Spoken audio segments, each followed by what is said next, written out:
Personally, my rate has gone up over 50% over the last few years. Some other folks are seeing even more drastic increases. We hear and we read about folks who have $200 utility bills are now seeing $600 and $800 utility bills. If it doesn't generate more electricity in the next decade, it just punts the problem out a few years and makes it worse, 3 to 5 years down the road. The $4.3 billion is a sizable commitment on Tesla's part and a massive investment in LG in this plant. So that's great to see more domestic production coming here in the United States. Welcome to the Solar Loop, where we break down the biggest updates in the solar energy world and what that really means for you as a homeowner or business owner. If you want clear, reliable solar information, subscribe to our channel so you won't miss any future episodes. Welcome to the Solar Loop April 2026 edition. Today we have some exciting topics to talk about. First, we're going to start off with the recently passed Utility Relief Act in Maryland, which was designed to provide relief to ratepayers due to the ongoing rate increases that we've seen here in Maryland. And just to provide some context, over the last several years, Maryland has been shutting down coal-fired plants, forcing energy to be brought in from further distances, increasing the cost of electricity and having very little production of electricity here in the state. And it's caused rates to go up. Personally, my rate has gone up over 50% over the last few years. Some other folks are seeing even more drastic increases. We hear and we read about folks who have had $200 utility bills are now seeing $600 and $800 utility bills. It's really cause for concern, and the Maryland legislature has taken a stab at fixing this, Larry. Yeah, they have, Warren. And, to your point, I think the challenge is that there's a double challenge here where we're taking generation facilities offline and we're adding a ton of load with electrification of transportation, with data centers, with AI. And so there's kind of this double whammy. And, Maryland's trying to do something, and we'll see if anything really comes of it that's substantial. Yeah. So according to what I've read, the goal of this legislation is aimed to save Maryland residents approximately $150 a year, $12 a month. And so that can be helpful for a lot of people. $150 a year, even $12 a month is helpful. But in the grand scheme of things, when you look at bills that have gone from $300 to close to $1,000 or double, whatever it might be, it's not a huge savings. Yeah, it's not, Warren. And again, I think the reason why it's not is because it doesn't target new generation. There's a couple of things it does do, which I think is going to be helpful. One is to invest $100 million in renewable energy projects, and streamline permitting residential clean energy systems. That's great, but that doesn't go very far when you're short a lot of power. Those are the kinds of things I think are going to be helpful, but I just don't think they go far enough. Yeah. And according to the Republican caucus, the Utility Relief Act is doing absolutely nothing to bring new generation on board, and that this is just a minor Band-Aid. And interestingly enough, the utilities are not that upset about it. So clearly it's not too painful for the utilities and isn't going to be doing too much for the ratepayers. Yeah, and there's a couple of interesting things. I mean, there's $100 million for the Strategic Energy Investment Fund to help offset utility fees and lower bills for ratepayers. That's interesting. There's this, have data centers required to pay for their own infrastructure, preventing those costs to be from being passed on to Maryland residents. That's interesting. There's modernizing the state's power grid. Like, what does that mean? It's like interesting stuff, but it feels like we're trying to tackle a massive problem with some small things, again, that just probably aren't going to go very far. And there's also a lot of talking points and political grandstanding in here, blaming the current administration and trying to make the Maryland governor look as if he's really the knight in shining armor here for Maryland ratepayers. I think that's one of the challenges right now, Warren, is that people are complaining about the higher energy costs, and it's becoming a political thing when that's not really the issue. We can talk about the war with Iran, we can talk about renewable energy, we can talk about all these things, but at the end of the day, we do have to have a big all of the above energy strategy that includes how do we handle larger loads with data centers, and just do it all together, do it bipartisan, both parties coming together and figuring out what we need to do together. I think both parties have some good ideas. But it's going to take a lot of change, and it's going to take higher. Unfortunately, it's going to take higher energy costs in order for the market to correct and say, okay, it's worth it to build new generating facilities. Yeah. I mean, ratepayers just want affordable electricity. That's the bottom line. I don't think that ratepayers really care about the political stuff that's Mhm. going back and forth that's going on, but it is out of hand in Maryland. And I suppose this is a small gesture to help. Systemically, it's not going to fix the problem. Yeah, and even if it lowers bills today, if it doesn't generate more electricity in the next decade, it just punts the problem out a few years and makes it worse, 3 to 5 years down the road.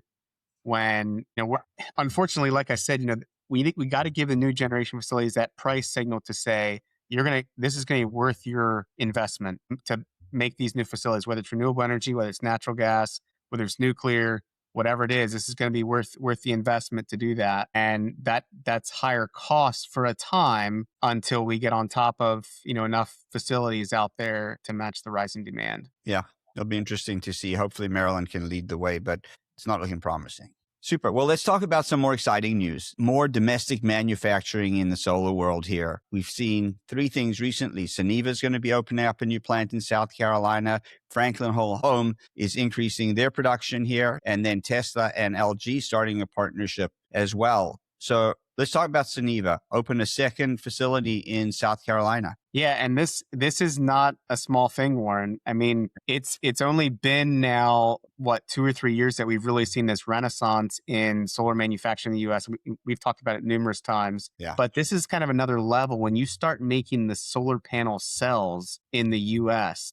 As far as I know, there's only maybe 2 or 3 facilities currently in the U.S., and one is Suniva's current 1 gigawatt manufacturing site outside Atlanta, and now they're building a 4.5 gigawatt facility in Lawrence. And just for the record, utility scale is what, anywhere between 30 and 50 gigawatts a year, and so 4.5 gigawatts, that could be about 10% of what's installed on a yearly basis coming out of this one facility, which is super exciting. And they're moving pretty quickly. They're expecting to start opening a Q2 of next year, so a year from now. Yep. Yeah, that's fast. That's going quickly. And again, manufacturing cells is different than just assembling solar panels. Assembling solar panels is more of a manufacturing process. You just take a building. It's not nothing. You have to add a lot of equipment. There's a lot that goes into it. But when you manufacture the cells, you're using chemicals.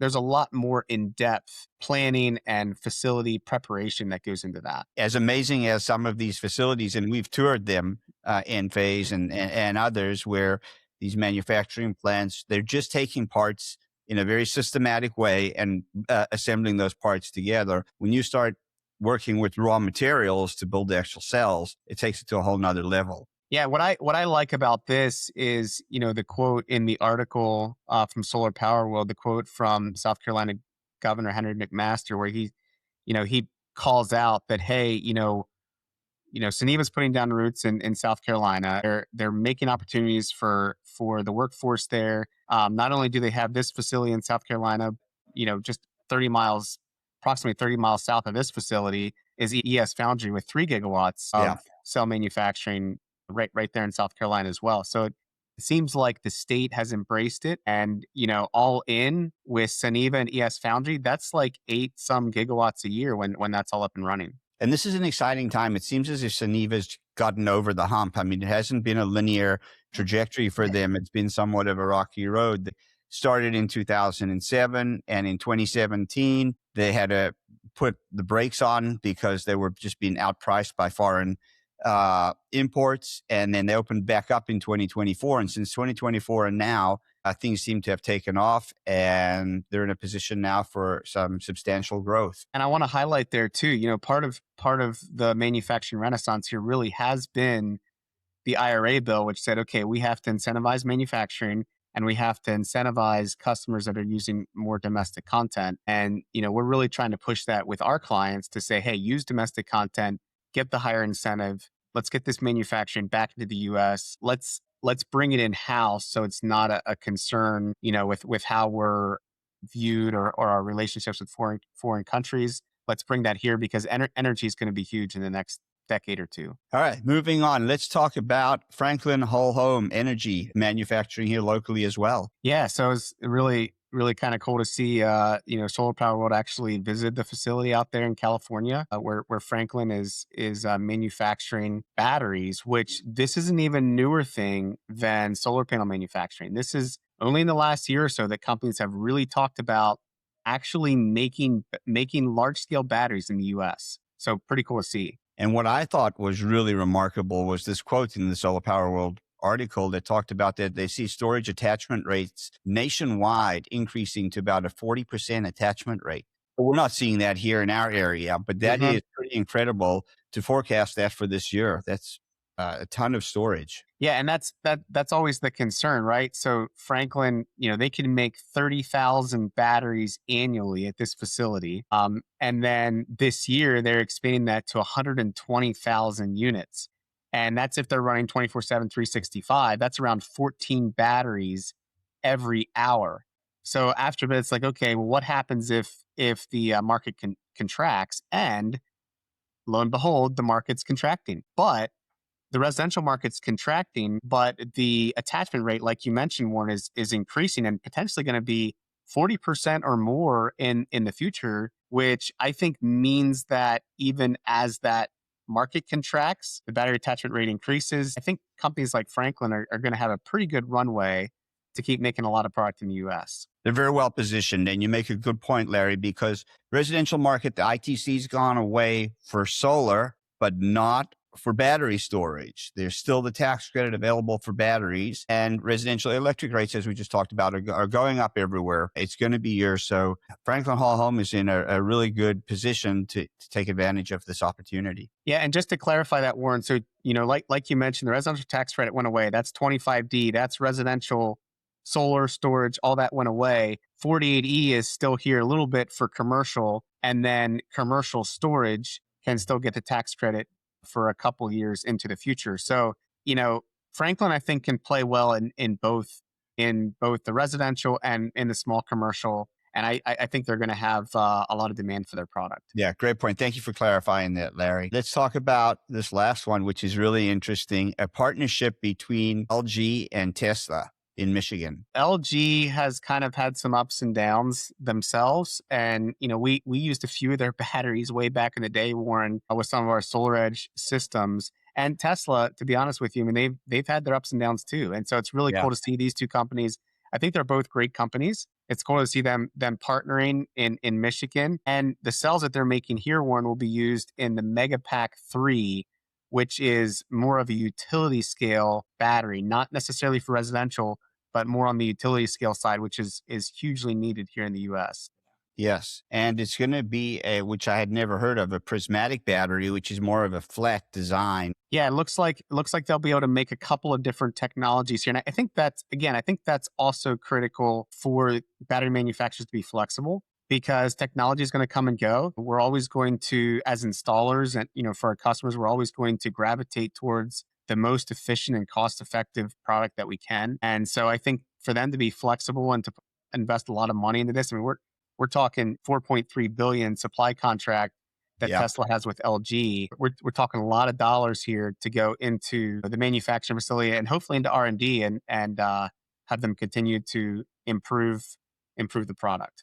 Yeah, this is the 4.3 billion is a sizable commitment on Tesla's part and a massive investment in LG in this plant. So that's great to see more domestic production coming here in the United States. Solar, we've been talking about solar manufacturing for some time. We've just started talking about cell manufacturing recently, and now we're seeing this expand into the battery world and even into battery cells, which is really, really cool to see. Right. Particularly in utility scale, we don't see a lot of storage in the utility scale market. And clearly this investment is being made. Hopefully we'll see that expand here in the near future. Super. Thank you, Larry. It was very helpful. Appreciate it. Yep. Thank you, Warren. Thanks for watching this episode of The Solar Loop. Hit the like button and subscribe so you can stay in the loop on solar news, policy changes, and industry trends. You can explore more videos here on the Solar Energy channel and visit paradiseenergy.com to learn more about solar energy and what it could look like for you.